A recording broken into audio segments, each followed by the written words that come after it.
Tonight, two teenagers armed, dangerous, and likely desperate. These suspects should not be approached.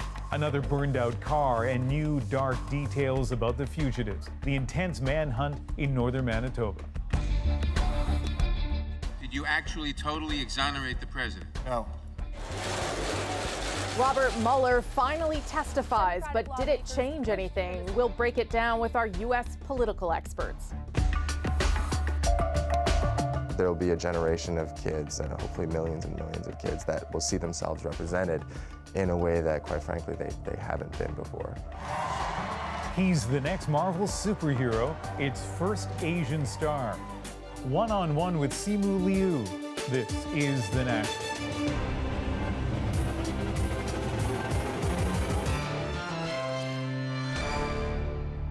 Tonight, the hunt for two suspected killers intensifies near a small community in northern Manitoba. Police confirming a vehicle we mentioned last night burning near Gillam was driven by Cam McLeod and Briar Schmigelski. And as police try to track them down, we're learning some disturbing details about the online interests of one of the two teens still on the run. Let's take you through their path, starting in northern BC, where tourists Lucas Fowler and China Deese were found murdered Monday of last week, July 15th. 4 days later, McLeod and Schmigelski's burned-out truck was discovered about 500 kilometers west. The body of Leonard Dick from Vancouver found nearby, and the teens are now charged with his murder. From there, they headed east, spotted in a hardware store in Meadow Lake, Saskatchewan on Sunday, and buying gas in Spirit Lake, Manitoba on Monday afternoon. That's just a couple of hours from Gillam, Manitoba, where police have now swarmed in on the hunt. The CBC's Angela Johnson picks up the story there. It's rugged terrain, and somewhere in this vast northern landscape, RCMP believe Cam McLeod and Briar Schmigelski are on the run. The teenagers, two of the most wanted men in the country. At the key access point to Gillam, a police checkpoint, looking at everyone coming and going from the remote community. With extra police and canine units pouring into this quiet town, people are on edge. Something like this has never happened.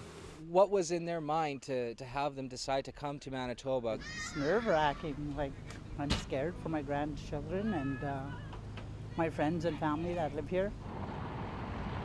The RCMP says its investigators are following up on numerous tips. And today, they confirmed widespread suspicions that this burned-out SUV, found about 70 kilometers from town Monday evening, is their latest clue. We can now confirm that this vehicle is the same vehicle that the suspects were traveling in. But the question remains, traveling to where? While there are rail and air links and a river nearby, getting around just isn't easy. It's all treed-in area, a lot of swamp.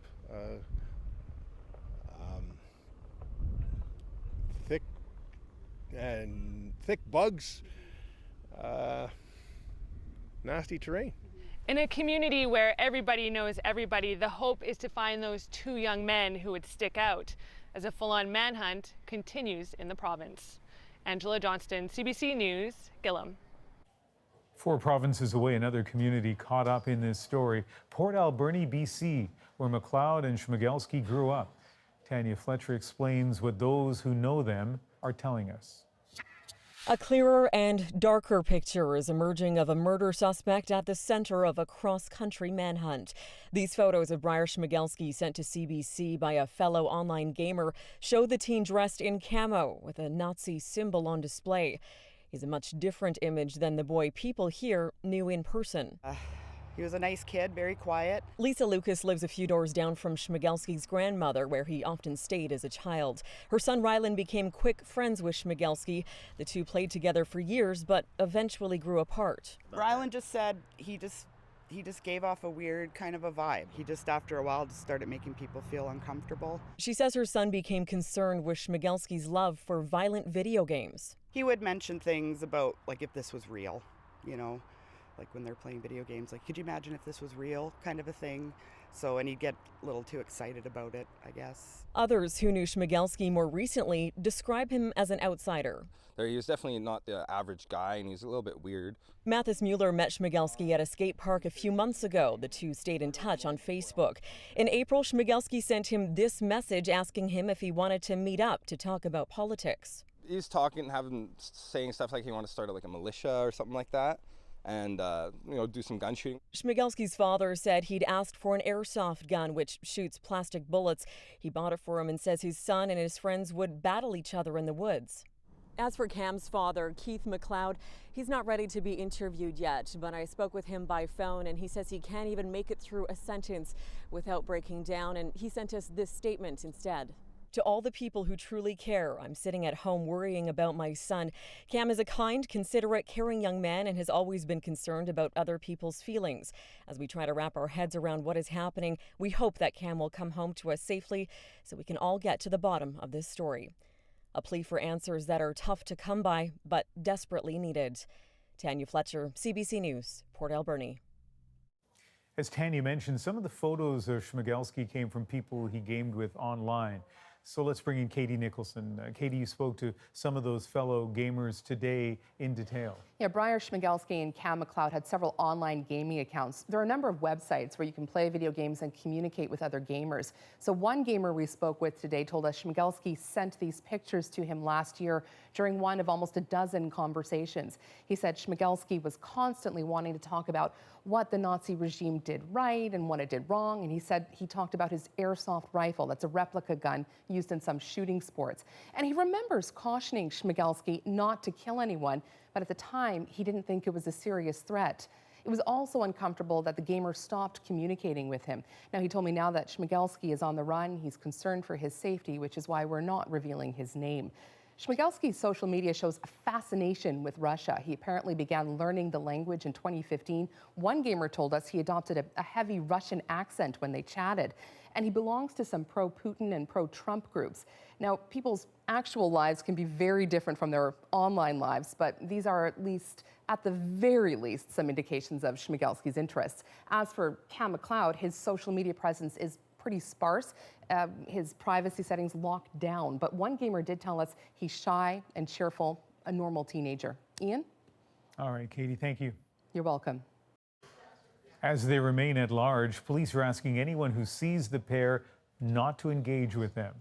Joining with the RCMP, Ontario Provincial Police also putting out a warning to people in the northwest of that province.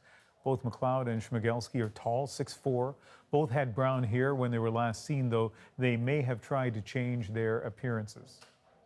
For police, this case presents all kinds of challenges, from the vastness of the country to the remote area the suspects were last tied to. Sherry Benson-Podolchuk was a Manitoba RCMP officer for 20 years and is familiar with the area around Gillam. So thank you very much for joining us this evening. Explain for us the challenges facing the RCMP tonight on this search. Thank you, Ian. Yes, the challenges right now is the terrain. It's bushy. There's bushes up there. The terrain is, they don't have gravel roads. There's no place to turn off and get a cup of coffee. It's thick bush. It's rough. It's got muskeg ground surface. And like oodles of bugs and mosquitoes and black flies. So just spending an hour out there is enough to make you go crazy. Plus the heat. And then the anxiety of wondering what you're going to find around the next corner. You don't know if the suspects are hiding. You don't know anything about that. So the police have a real challenging time in trying to locate the suspects as well as maintaining their own safety. And let's talk a little bit about the danger here. You know, the RCMP officers know that some of the most dangerous places are rural encounters. Mm-hmm. How do you do a search like this when the people you're looking for are accused or at least suspected in some pretty violent crimes? Well, your anxiety level goes up, of course, and they're professionals. They will do a job. They will call in the resources from different detachments. They'll sweep as much as they can. Like I said, up there, there's only one road in and one road out. So if your traffic will be limited on trying to find them that way, it will be more like they're on the run and they're either hiding someone hiding out there with somebody or in the bush, or at some point they've managed to get a ride outside of the community. But that's something they don't know, so they have to do everything they possibly can to sweep the area, make sure that they're not leaving before they find the suspects or confirm that they are not there. All right. Well, thank you very much for your insights tonight. Thank you. And we're staying on the story throughout the night. We'll bring you updates on it live as they happen. To Washington now, where the expectations were enormous, the hype just as big as the former U.S. special counsel testified before 2 House committees. Right from the start, Robert Mueller said he had a script, his own 448-page report, and he rarely strayed from it, keeping his answers blunt and giving little away. As Paul Hunter tells us, the strategy proved equally frustrating for both his questioners and his audience. You swear or affirm under penalty of perjury? Former special counsel Robert Mueller had been clear he did not want to do this, but if he had to, he'd be very careful with his words. And so he was. As I said on May 29th, the report is my testimony, and I will stay within that text. That report on whether the Trump campaign colluded with Russia to meddle in the 2016 election was the focus of today's testimony. Its redacted findings have been available for weeks, but this would be the first time Mueller would be questioned on it. One headline, key for Donald Trump. The investigation did not establish that members of the Trump campaign conspired with the Russian government in its election interference activities. The president Key for Democrats, that other matter. Did Trump obstruct Mueller's investigation? The White House has long insisted he did not. Today, Democrats were pointed. Director Mueller, the president has repeatedly claimed that your report found there was no obstruction and that it completely and totally exonerated him. But that is not what your report said, is it? Correct. It is not what the report said. But Mueller underlined a sitting president cannot be indicted. And so we decided we would not make a determination as to whether the president committed a crime. in other words, maybe he did. No evidence of damning as that may seem, Republicans were quick to highlight the no collusion part. Welcome, everyone, to the last gasp of the Russia collusion conspiracy theory. It's time for the curtain to close on the Russia hoax. The conspiracy theory is dead. But apparently, Russian meddling itself is alive and well. They're doing it as we sit here, and they expect to do it during the next campaign. So we had a very good day today. Regardless, Trump's bottom line today, a familiar one. There was no defense to this ridiculous hoax, this witch hunt that's been going on for a long time. The question now for Democrats, does any of this warrant impeachment? And for voters, most of whom goes to thinking have long since made up their minds on Donald Trump, the question, does any of this even matter anymore? Paul Hunter, CBC News, Washington. We'll get to more on Mueller ahead. Today, the reaction's really all about the partisans, so we assembled political strategists from both sides of the divide. With the keys to 10 Downing Street and the Queen's blessing to govern, it is now official. Boris Johnson is Britain's Prime Minister. So much for the easy part. As the CBC's Susan Ormiston tells us, now Johnson is under intense pressure to make Brexit happen, and fast. Europe will dog Britain's new Prime Minister like it did the last, as an armor-plated Jaguar delivered Boris Johnson to number 10 Downing, the residence he's always coveted. But it took a breakdown over Brexit to get him here. The doubters, the doomsters, the gloomsters, they are going to get it wrong again. We will come out of the EU on October the 31st. No ifs or buts. Brexit dominates the new Prime Minister's agenda, of course, but there are also increasing tensions between the UK and Iran, and an impatient British public, anxious for this government to get on with things outside the European question. He was a bad foreign secretary. I was surprised at quite how bad he was. And with Iran, he'll need more diplomacy, says Bronwyn Maddox, a political analyst. It really is one where patience rather than bombastic words are going to bring some kind of solution. There will be many roadblocks, like these environmental protesters who managed to block the PM's convoy briefly on its way to Buckingham Palace. Boris Johnson is the 14th Prime Minister to visit this Queen to be asked to form the government.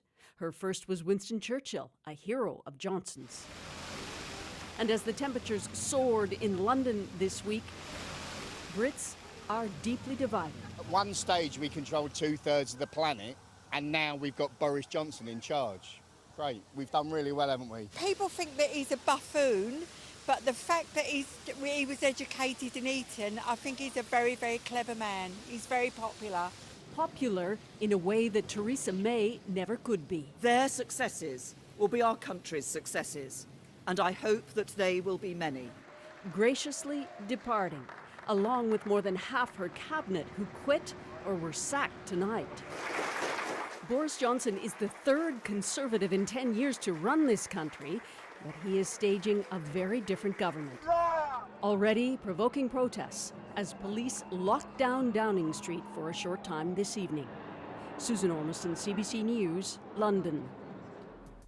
Here's some of the other stories we're following tonight, including an important discovery by marine researchers in New Brunswick. 4 right whale calves found in good health during a deadly season for the endangered species. Scientists confirm the animals have successfully reached the Gulf of St. Lawrence, which is a key feeding ground. Researchers say 7 calves have been born this year. They're still looking for the other 3. There's a bunch of guns! A witness capturing the moments before a man was shot by police last night in Toronto, the 27-year-old later dying in hospital. Police say Billy Shea was in a stolen vehicle that crashed into another car and that officers had begun negotiating with him before he was shot. Ontario's police watchdog now looking into what happened, including whether Shea was armed. A worldwide recall has now been issued for a brand of breast implants linked to a rare form of cancer. The development following a joint investigation by CBC News and the Toronto Star, which found higher rates of a type of non-Hodgkin's lymphoma in patients with biocell textured implants made by Allergan. Health Canada banned the implants in this country back in May. Air Canada put an elderly passenger in a highly uncomfortable situation after a missed connection left her stuck in Montreal overnight. The airline found her a room, but it was far from private. Robin Mueller got the story from her daughter. Jerin Mihele Nyoda is doing what she can to relax. It's been a stressful weekend. Well, when I found out, I thought, is it a joke? Or is it like, what's going on? You know, like, why? Who does that? You know? Who does that? I don't know. Her 71-year-old mother was set to fly back to Paris from Ottawa on Friday. Instead, Air Canada told her she'd have to share a room with another passenger. There she was with a complete stranger, a man half her age. The decision was he will be sleeping on the sofa and my mom in the bed. Then I told her, no, you don't sleep with a total stranger, you know? No, don't do that. Mihele Nyoda wasn't laughing that night after spending hours on the phone with Air Canada. Eventually, the airline did find her mother a room at another hotel, but she worries about what could have happened if she hadn't intervened. I think it's not fair, you know, with people who are vulnerable, you know, that things like that happen because they are depending, you know, on someone, you know, to take care of them. Air Canada said it's not their policy to have passengers share a room when traveling separately. In a statement, a spokesperson said, in this case, an error was initially made due to a misunderstanding. After this was realized, the customer was provided a separate room, and we have followed up to apologize for the mix-up. The family says it hasn't received that apology and that it's been told by a lawyer that compensation is unlikely. Canada's air passenger protections around flight delays haven't kicked in yet. Robin Miller, CBC News, Ottawa. Still ahead on the National, hours of testimony from Robert Mueller means it's a pretty good day for our U.S. panel. The political theater in Washington is next. And Kawhi's long goodbye. The MVP thanks Toronto in his first news conference with his new team. Plus, Simu Liu on his biggest break yet, from Kim's Convenience to one of the world's biggest franchises. It felt like a Cinderella moment, like just a totally ordinary guy was just plucked out of his life and dropped into like the biggest stage in the world. So cool. Totally jealous of Andrew there. What it's like to get tapped to play the next Marvel superhero coming up.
It is not a witch hunt. It was one of the most highly anticipated hearings. Former special counsel Robert Mueller answering questions for the first time. Democrats zeroing in on the possible obstruction of justice involving the president as they consider impeachment proceedings. We did not reach a determination as to whether the president committed a crime. As Republicans call the Mueller report a one-sided attack on the president. Having desperately tried and failed to make a legal case against the president, you made a political case instead. So at the end of this day-long hearing, the president obstructed justice. Did Mueller offer anything to support either narrative? I don't think this is going to change anybody's mind. And are the warring political factions fully satisfied? I'm joined now by Matt Makoviak. He's a Republican consultant, and he is in Austin, Texas tonight. And Elena Beverly is a Democratic commentator, and she's in our Washington, D.C. bureau. Good to see you both on this big day. Although, I guess the first question, Elena, I'll start with you, is did this testimony by Robert Mueller change anything today? Matt, the Democrats really broke even today. It wasn't a clear win for them. It wasn't a blockbuster. There was substance in their favor. So the Democrats got to roll back on the consistent refrain from Donald Trump that there was exoneration. In the first 10 minutes, you learned that the report did not exonerate the president. There was a consistent fact pattern of obstruction of justice that was laid out as part of the testimony. And you received word from Robert Mueller that after a sitting president leaves office, that he can be indicted. And finally, we learned that there's a sense of urgency because the threat to our democracy from Russia is ongoing, and there are other foreign adversaries that are are threatening our democracy. In spite of all those points you've made, though, Elena, I wonder, Matt, whether you think those are sort of new elements and whether anything would have changed politically or even for the public at large, given all that. Yeah, I suspect that if the Democrats knew that today's hearings was going to turn out this way, that they wouldn't have gone forward with them. I do think they were hoping to sort of tell the story visually. What is it they've been saying? You know, show the movie, not just the book. And so they wanted to try to tell the story and have Mueller do that in a television way. And so I guess to a certain extent, there are probably some people who learned some things about the Mueller report that they didn't know before. But I watched probably 90% of the 2 hearings over 6 hours. I didn't learn one new fact. It's kind of amazing. In a report of 400 plus pages over 6 hours, there wasn't one new fact. And so the big question is, did this move the ball in terms of impeachment? And based on the press conference the Democratic leadership held after the hearing, I think the answer is no. I mean, it's sort of to Bob Mueller's credit that he wasn't willing to be used as a political pawn, that he was trying to stay as apolitical as possible. But Elena, to that point, does this move the dial on impeachment? Does Nancy Pelosi now have to reconsider or push forward with this because of today? I think they're going to wait and see. For the folks that have not read the report, only 3 to 10% of Americans actually have read the report. So there will be some parts of the American public that receive new information by virtue of having this testimony be televised. So I do think, I think that it was somewhat of a win for the Democrats. It's certainly not a place in which they lost any ground at all. No, but Elena, you would agree that this was not the precursor to impeachment. This was not, if they were trying to build a case for impeachment, this is not going to move it today. No, I agree with you that this is not the boulder that is going to roll forward and allow Speaker Pelosi to begin the impeachment process. Honestly, the real deal is that 59% of the American public does not currently favor impeachment, and I think that those positions will frankly be pretty calcified by what we heard in terms of the testimony today. So given that, Matt, that impeachment doesn't seem more likely, when the president came out after and said that this was basically a win for the GOP, is there something to that? Yeah, and I'm really glad Elena brought up the polling because I do think that's important, and I think this hearing to a great extent was held because the Democrats wanted to change that polling environment, right? Unless a majority supports impeachment, Speaker Pelosi has appeared very reluctant to putting her 31 members of her conference, on the hot seat on impeachment that are from districts that Trump won in 2016. And so if it's 59% that oppose it across the country, you can imagine what it's like in a district that Trump won in 2016. So look, I do think, is it a win for Republicans? I mean, in some ways, if you don't lose, it's a win. I think today could have been a bad day for Trump. It certainly wasn't. Mueller looked pretty shaky, not really in command, looked confused, didn't seem really all that well-versed on the details of the report or the details of the investigation. And so I do think, I agree, I think that this is now pretty nailed down in terms of where the public opinion is going to be, which is why I don't think impeachment is a likely scenario unless they get adverse rulings in some of these lawsuits and they feel they need to have impeachment inquiry beginning to strengthen their hand going forward. Let me just get you, though, Elena, to respond to that notion that Mueller seemed shaky, as Matt said, because it did seem to be the perception. And I wonder if that was a case of sort of the superhero that the Democrats were looking for not really matching up to reality.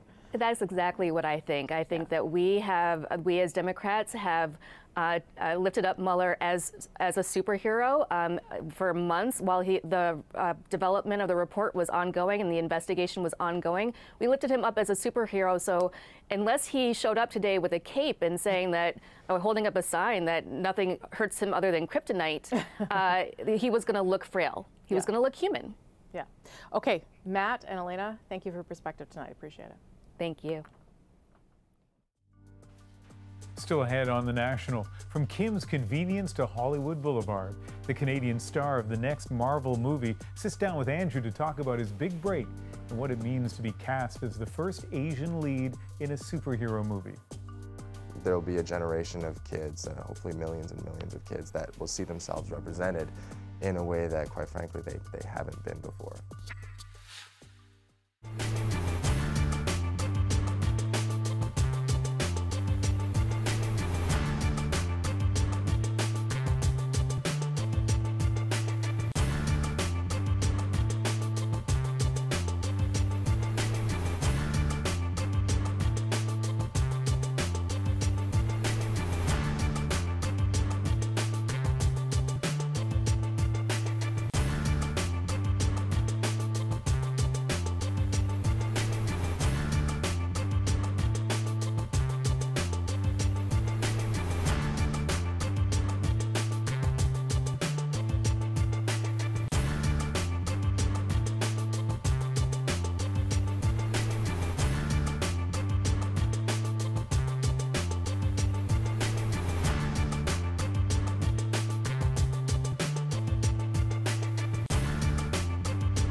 I feel like I was like kind of this social experiment of like, let's just take this guy, the ordinary guy living in Toronto, let's tell him that he's gonna be in the next Marvel movie and give him like 4 days to prep for it. How does Canadian TV star Simu Liu standing on the threshold of global fame? At the age of 30, he's set to portray the first Asian lead in Marvel's movie universe. Marvel has produced colossal hits and created major stars in the process. And today, Andrew sat down with Liu to find out how all of this feels. The incredible Simu Liu. Simu Liu playing superhero Shang-Chi. Neither is a household name yet. Some things about Liu. He's been a long-time advocate for Asian representation on screen. He's also one of the main stars in the CBC's hit comedy Kim's Convenience, itself heralded as a big progressive step forward. But also, he's ripped, and he's got moves. I sat down with Simu Liu on what you might call familiar territory. Simu, congratulations. Thank you so much. Sorry to bring you into work. Oh, no, it's my pleasure. There's something about the store that just gives me so much comfort. Like, I really feel like I'm at home in here. How crazy is your life right now?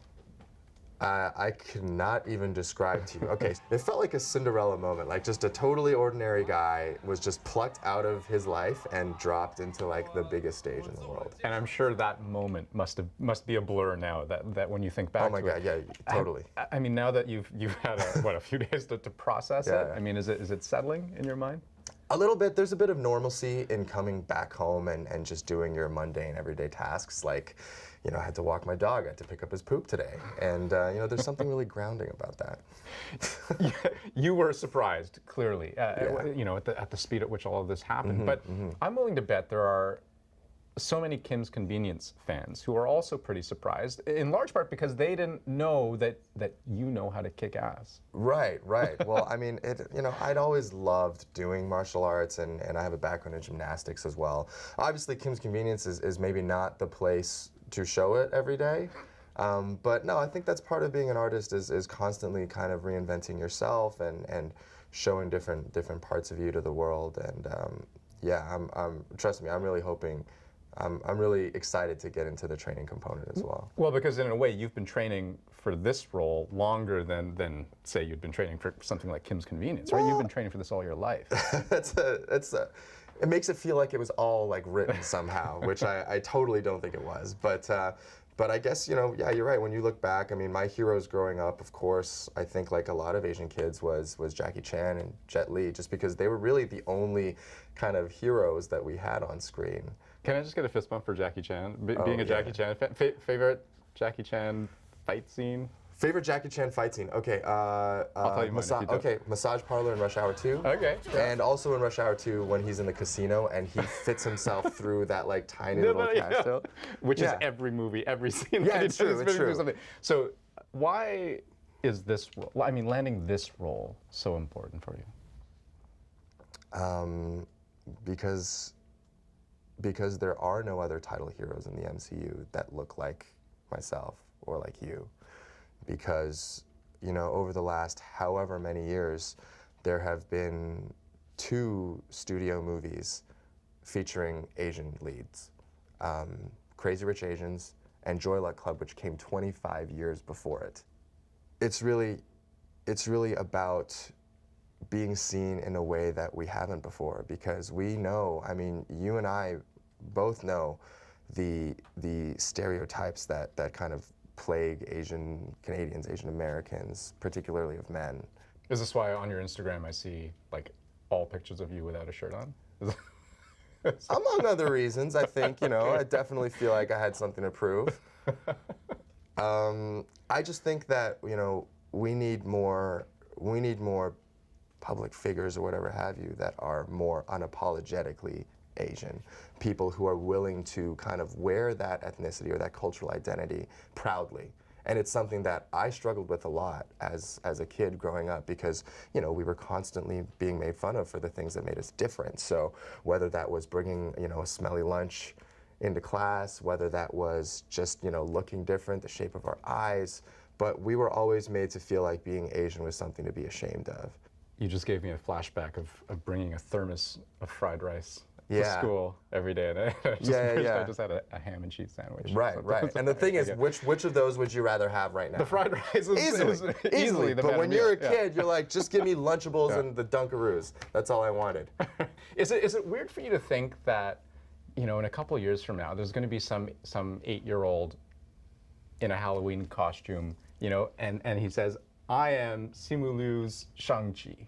Does that kind of blow your mind when you think It is a about little crazy. And you know what I hope happens by the time that, you know, that comes around, 2021 or whatever have you, that Shang-Chi isn't the only one. That we have other Asian superheroes that are being brought up. Can I show you something? It's a tweet of yours. Okay, got it. Okay.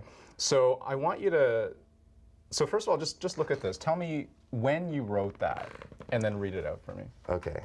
I wrote this on July 17th, 2014. 5 years ago. 5 years ago, and it says, "Hey Marvel, great job with Captain America and Thor. Now how about an Asian American hero?" Or Canadian. I didn't write the Canadian part. I should have. Yeah. Well, but let me ask you, Right. what do you think took so long? I think it's been very difficult for Hollywood to figure out Asian audiences, particularly differences between Asian audiences in the West and Asian audiences in the East, and wrapping their head around the fact that we want different things. Would it matter to you if this was strictly a business decision? No, no. I mean, I don't expect any multi-billion-dollar corporation not to act in the best interests of their investors. I mean, that's just how business works. But you know, the fact of the matter is that they haven't been. It's that they've been totally blind to this entire market that really, quite frankly, wants to be exploited, wants to have products come out that they can relate to, wants to have stories told that make them feel like they belong. Of course it's a business decision, and it should be. One other thing I want to ask you about. Sure. Acting for you wasn't always a given. No, it was not. Can you tell me about that? I knew we would get there. This is, in a way, this is kind of the best part of the story because it runs so counter to where you ended up. You know what? You're right, and I love doing it because my parents have been eating their words for a solid 5 days now. So out of school, yeah.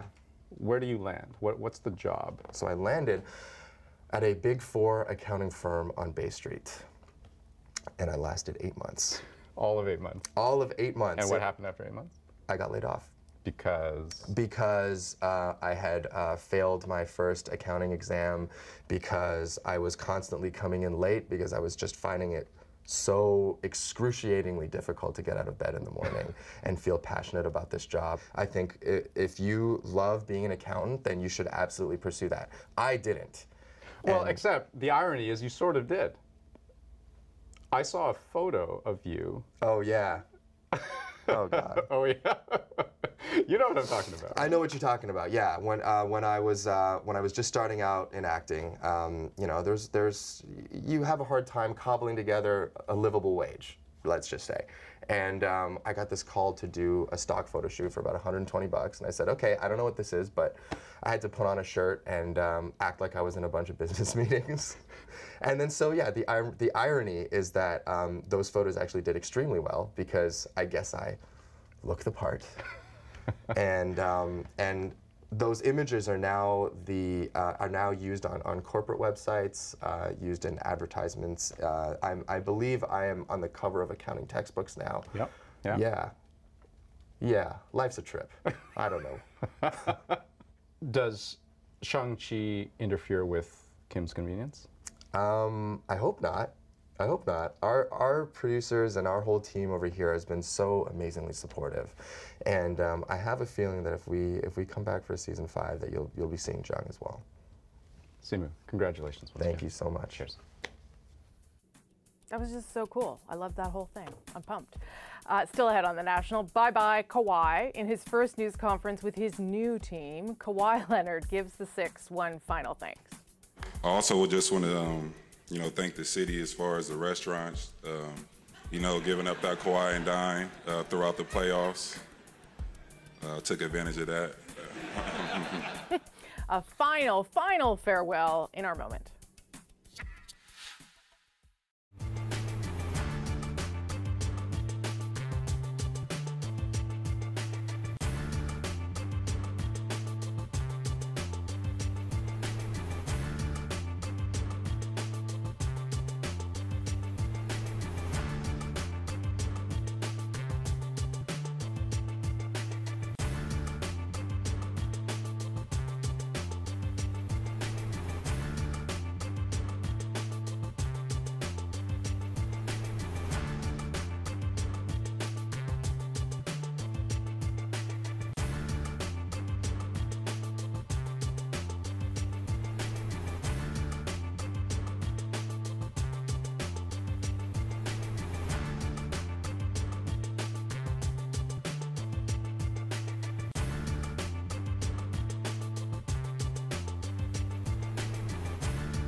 I'm Matthew Braga, sitting in for Jamie Poisson. Tomorrow on the CBC's Daily News podcast Front Burner, as Robert Mueller answers questions on Capitol Hill, we ask the CBC's Paul Hunter, will it change anyone's mind?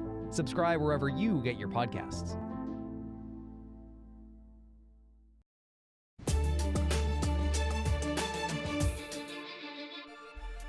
Welcome back. We're waiting for an announcement from the governor of Puerto Rico after he was given an ultimatum: resign or be impeached. Protesters again gathering outside his residence. For weeks now, they've been calling for the governor to resign after messages between him and his inner circle were made public, including homophobic and misogynistic language, as well as jokes about Hurricane Maria victims. The speaker says if the governor doesn't resign tonight, impeachment proceedings will start tomorrow.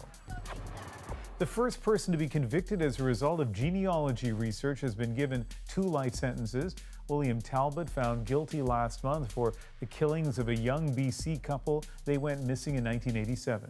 They were traveling from Vancouver Island to Seattle. Their bodies found days later in rural parts of Washington state. It took 30 years and family tree research by a genealogist to identify Talbot through DNA. For nearly 200 years, and we never experienced this kind of temperatures.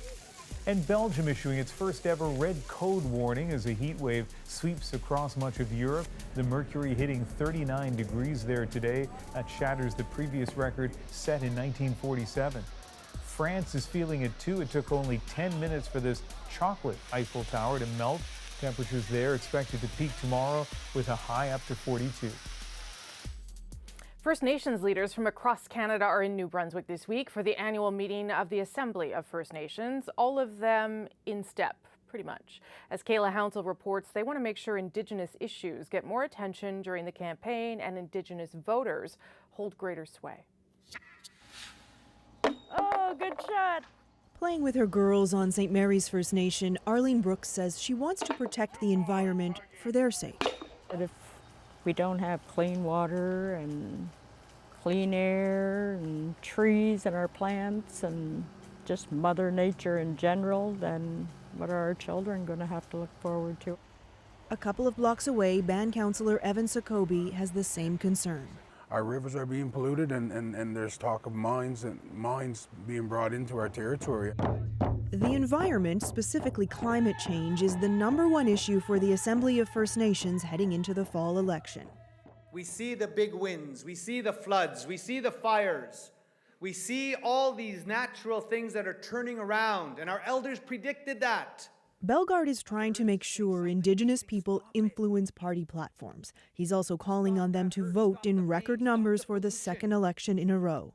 And if you want to become Prime Minister or a Member of Parliament, you better listen to our people and our issues, concerns, because we vote now and we are important and we have impact. I am running on this. We are running on this. We are committed to reconciliation. Representatives of the main national parties addressed the Assembly, but chiefs expressed disappointment that Elizabeth May was the only leader to attend. We are,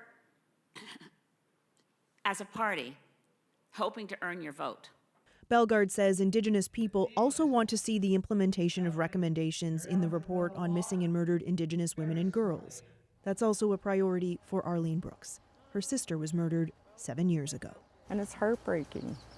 You know, these things, all these recommendations that they made, yes, it seems like there is a lot, but these recommendations really need to be followed through. She says she plans to ensure her vote counts and encourages others to do the same. Kayla Hounsell, CBC News, St. Mary's First Nation, New Brunswick. Next on The National, our moment, a final goodbye to Kauai.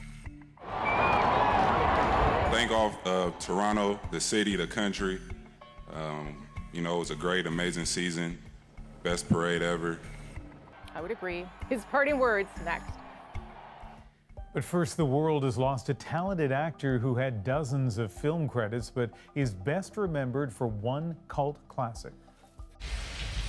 I've seen things you people wouldn't believe. That's the role that made Dutch actor Rutger Hauer an enduring figure in popular culture. Today's funeral was held in the Netherlands, days after he died from a brief illness at the age of 75. Ach, het is oorlog. Is toch een leuk feest? He was known in his homeland for a wide body of work. But back in 1982, he helped make Blade Runner a game-changing film by playing a soulful android in a dystopian future. Today, his legion of fans recalled his farewell in that film. All those moments will be lost in time. Like tears in rain.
That, of course, is former Raptor Kawhi Leonard. In every game of this past NBA season, he managed to swoon Canadian hearts with the promise of its first championship win, and boy, did he deliver.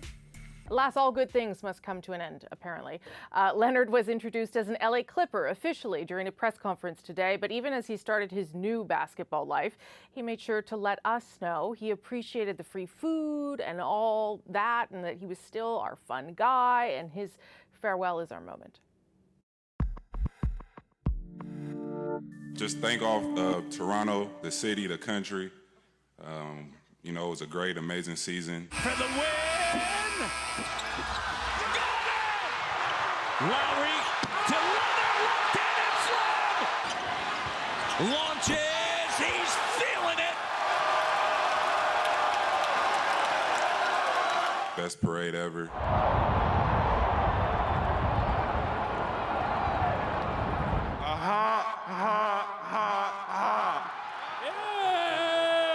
Thanks to the doctors for, you know, delivering my baby boy. He's 3 months now, still healthy. I also just want to, you know, thank the city as far as the restaurants. Kawhi sees this on any door of any restaurant that he can come in and he can eat for free. You know, giving up that Kawhi and dine throughout the playoffs, took advantage of that. You know, the players, they already know what's up. You know, text, FaceTime me, we'll talk. Coaching staff as well, and the whole organization really. Just thank the whole city. Thank you. So charismatic, Rosemary, so excellent, and you were so drawn in to the Raptors championship run. What's it like for you to sit there and watch him speak? Well, you know, I've already moved on. Because that's the kind of girl I am, right? I mean, that was lovely and very classy, but it's Serge Ibaka, Spicy P, Lowry, we've got other people. We're going to be just fine. Anyway, I wish him lots of luck. I don't know whether you're pragmatic or cold, but good for you. A little bit of both, Ian. That is the National for Wednesday, July 24th. Good night, everybody. Good night.